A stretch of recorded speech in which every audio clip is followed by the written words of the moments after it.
Assalamualaikum warahmatullahi wabarakatuh. Bertemu lagi dengan saya Tina Asidik di video pembelajaran komparatif linguistik.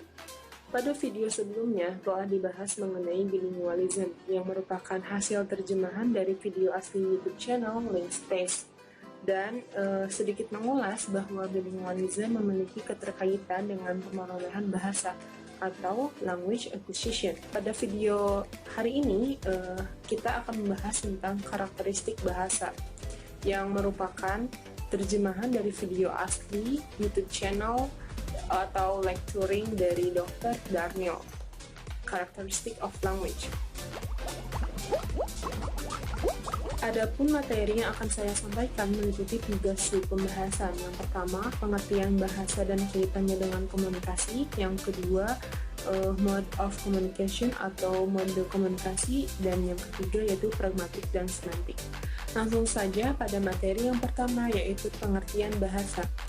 Bahasa menurut Keraf yaitu suatu alat komunikasi yang berupa simbol dan bunyi yang dihasilkan oleh alat ucap manusia dan bersifat arbitrer.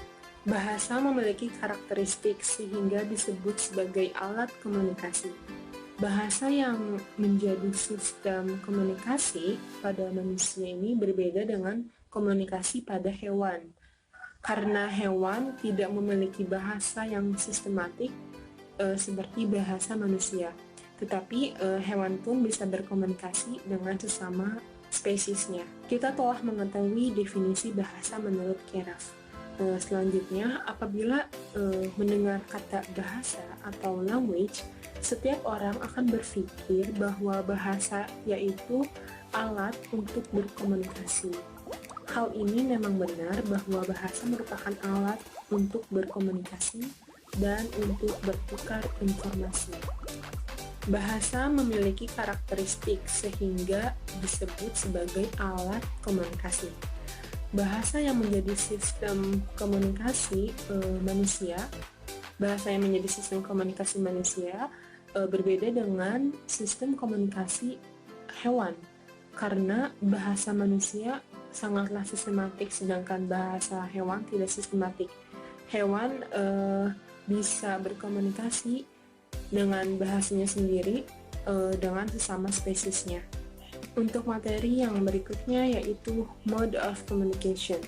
Ada 3 hal mendasar yang sangat penting berkenaan dengan bahasa dikatakan sebagai alat komunikasi antara sesama manusia dan untuk bertukar informasi. Sedangkan pengertian dari komunikasi itu sendiri yaitu proses interaksi dan bertukarnya informasi antara 2 orang atau lebih. 3 hal ini disebut sebagai mode of communication. Dr. Darnell di dalam video lecturingnya menjelaskan bahwa mode of communication yaitu the means by which message are transmitted. Mode of communication mencakup 3 sub, yaitu vokal auditory, gestural visual, and semical olfactory. Selanjutnya, mari kita bahas mode komunikasi ini satu persatu. Yang pertama yaitu vokal auditory. Vokal diproduksi oleh alat bicara manusia yang memproduksi suara dan kemudian suara tersebut diterima oleh pendengar, oleh lawan bicaranya yang didengarkan menggunakan alat pendengaran yaitu telinga. Kemudian vokal auditori biasanya terdapat dalam interaksi tatap muka dan adanya proses bicara dan mendengar. Contoh komunikasi jenis vokal auditori ini yaitu sejenis interaksi tatap muka antara murid dan guru atau karyawan dan atasannya. Inti dari vokal auditori ini yaitu adanya interaksi tatap muka. Yang kedua yaitu gestural visual. Komunikasi gestural visual merupakan jenis komunikasi yang dilakukan dengan cara melihat dan memahami bahasa tubuh atau gestur. Sebagai contohnya yaitu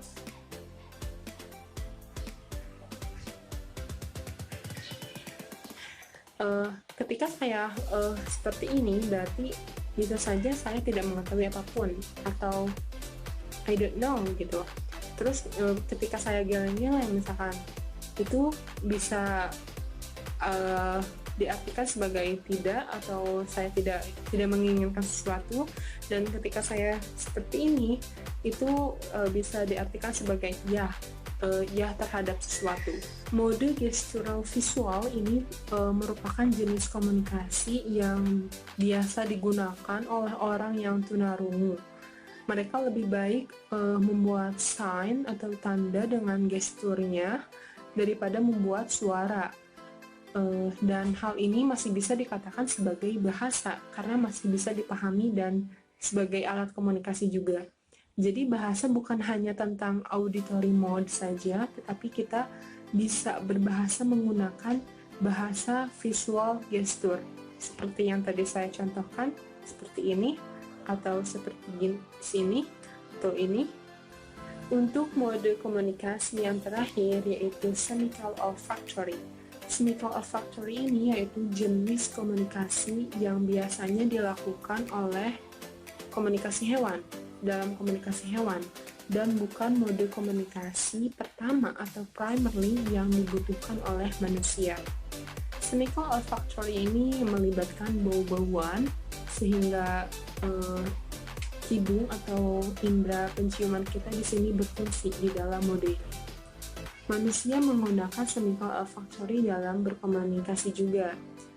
Seperti contohnya kita membeli sabun, sampo, kemudian deodoran, wangi-wangian, dan lain-lainnya untuk menghadirkan kesan wangi-wangian yang enak tercium oleh lawan bicara kita. Sehingga stimulus yang dihasilkan oleh wangi-wangian tersebut secara tidak langsung memberi kesan-kesan yang terkomunikasikan dan ditangkap menjadi sebuah pesan yang dapat diingat terhadap lawan bicara kita. Aroma pun seperti yang kita tahu, aroma pun dapat dirasa sebagai mesin waktu yang mengantarkan reseptornya kepada kenangan-kenangan dan pengalaman lamanya. Karena komunikasi ini bukanlah yang pertama digunakan oleh manusia atau bukan yang primary tadi, maka akan sangat berbeda dengan bagaimana hewan menggunakan indera penciumannya atau olfactory ini. Hewan akan menggunakan indera penciumannya untuk merespon rangsangan bau yang ditimbulkan oleh suatu objek. Materi yang terakhir yaitu pragmatic dan semantik. Bahasa memiliki pragmatic function. Pragmatic function memiliki fokus kepada bagaimana kita menggunakan sesuatu sebagai alat, dan manusia menggunakan bahasa sebagai alat untuk mengutarakan pikiran yang ada di dalam kepala kita dan mentransfer pikiran tersebut ke dalam kepala orang lain. Jadi, jika pesan yang dihasilkan oleh sistem ini memiliki tujuan yang bermanfaat kepada siapa yang mengirim dan menerima pesan tersebut. Dalam video lecturingnya, Dr. Darnell mengatakan bahwa pragmatik ini message serve a useful purpose to those who send and receive them.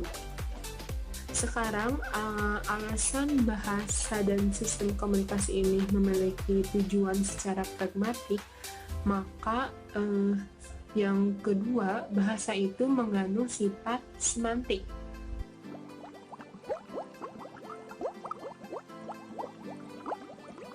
Yang mengandung pesan khusus untuk makna tertentu.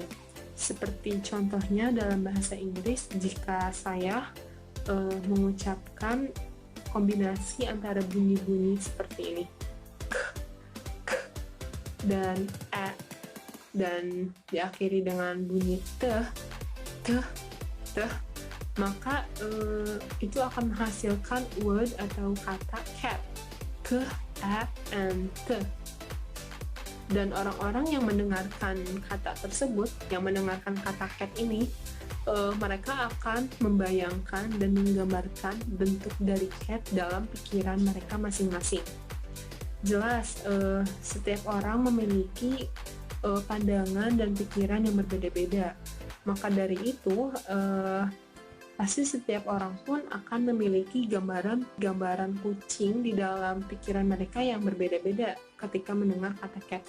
Ada yang berpikiran bahwa kucingnya ini berwarna berbulu hitam, ada yang di dalam pikirannya menggambarkan kucing berbulu putih atau yang berbulu pirang. Kita tidak bisa mengetahuinya karena setiap orang memiliki pikiran atau gambaran yang berbeda di dalam pikirannya. Kemudian di dalam pikirannya tersebut tak kalah penting bahwa pesan memiliki hubungan yang sangat relatif tetap yang dapat dipahami oleh semua pengguna bahasa. Kesimpulan dari video ini bahwa bahasa merupakan alat komunikasi antara sesama manusia untuk bertukar informasi, dan di dalam bahasa tersebut terkandung makna pragmatik dan semantik, dan kemudian manusia berinteraksi dengan tujuan tertentu untuk memperoleh apa yang diinginkannya. Kemudian dari mode komunikasi tersebut manusia bisa menggunakan mode komunikasi baik satu ataupun dua mode komunikasi dalam satu kali komunikasi berlangsung. Terima kasih. Saya Tina Sidik. Wassalamualaikum warahmatullahi wabarakatuh.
Bahasa memiliki karakteristik sehingga disebut sebagai alat komunikasi.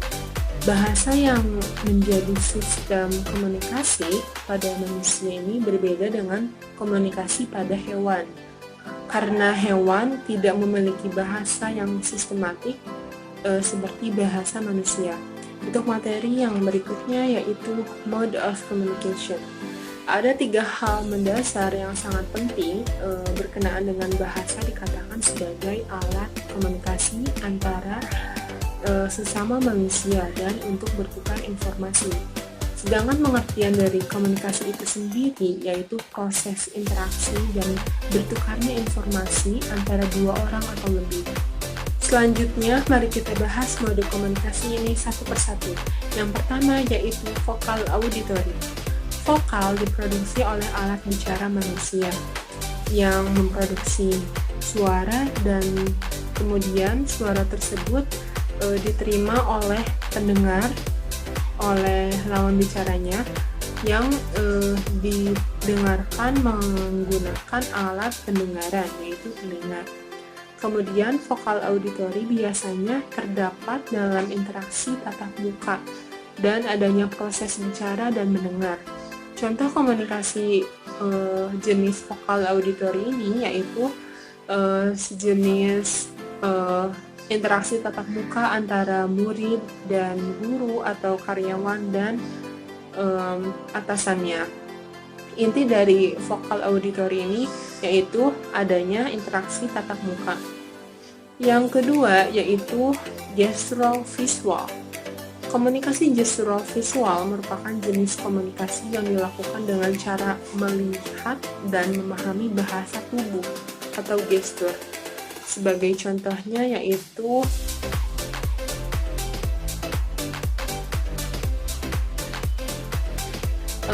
ketika saya seperti ini berarti bisa saja saya tidak mengetahui apapun atau I don't know gitu. Terus ketika saya geleng-geleng misalkan itu bisa diartikan sebagai tidak atau saya tidak menginginkan sesuatu, dan ketika saya seperti ini itu bisa diartikan sebagai ya terhadap sesuatu. Mode gestural visual ini merupakan jenis komunikasi yang biasa digunakan oleh orang yang tunarungu.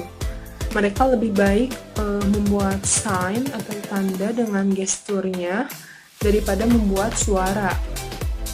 Dan hal ini masih bisa dikatakan sebagai bahasa karena masih bisa dipahami dan sebagai alat komunikasi juga. Jadi bahasa bukan hanya tentang auditory mode saja, tetapi kita bisa berbahasa menggunakan bahasa visual gestur seperti yang tadi saya contohkan, seperti ini atau seperti di sini atau ini. Untuk mode komunikasi yang terakhir yaitu semical olfactory. Semical olfactory ini yaitu jenis komunikasi yang biasanya dilakukan oleh